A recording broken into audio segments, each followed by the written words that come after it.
पाणीपाग विभाग पक्षरु वर्तमान समय आसला किछि बड़ खबर।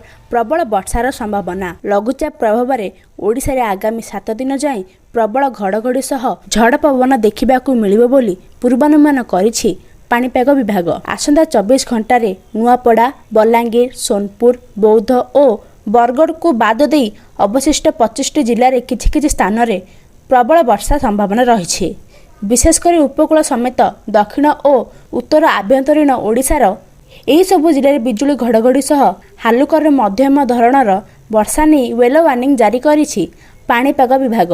एहा सह एथि मध्यरु 19 जिले में वर्षा समय 40 ରୁ 50 किलोमीटर बेगरे पवन बहिबार संभावना रही। अवशिष्ट 6 जिले में 30 ରୁ 40 किलोमीटर बेगरे झड़ पवन संभावना को नहीं सतर्कता देछि विभाग।